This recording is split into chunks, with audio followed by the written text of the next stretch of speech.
Mamlaka ya kitaifa ya uchukuzi na usalama NTCA ikifanya kazi kwa pamoja na idara ya polisi wa usalama barabarani imezindua msako mkali kote nchini Kenya unaolenga madereva walevi na ukiukaji wa sheria za barabarani msimu wa sherehe unapoanza. Kwa mujibu wa mtandao wa habari wa Citizen, kampeni hii mpya itashuhudia kurejeshwa kwa ufuatiliaji, uboreshaji wa kasi ya uendeshaji na kurejeshwa kwa mahakama zinazohamishika, hatua zinazolenga kupunguza ongezeko la kila mwaka la ajali za barabarani zinazorekodiwa wakati wa sherehe wa Krismasi na mwaka mpya.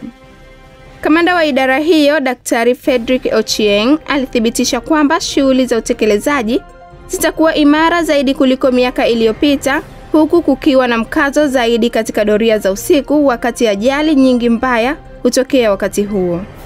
Daktari Ochieng amesema kuwa ajali nyingi za trafiki hutokea usiku, hivyo basi tunaelekeza macho yetu kwenye mikesha ya usiku. Mahakama zinazotembea zimepangwa kuanza tena katika barabara kuu ili kuhakikisha kuwa uhalifu unashughulikiwa haraka kulingana na mamlaka. Mchakato wa mahakama wa papo hapo unapotarajiwa kuondoa mianya inayoruhusu wanaokiuka sheria kukwepa adhabu.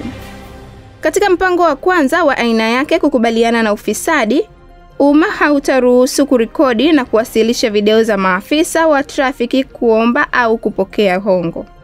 Wananchi watatuma ushahidi kupitia namba ya bila malipo ambayo maelekezo yote yataonyeshwa kwenye barabara kuu na mbao za matangazo kwa umma. Unaweza kumrekodi afisa wa trafiki akipokea rushwa na kutuma kwa nambari hiyo, kisha tutafuatilia, alisema Daktari Ochieng.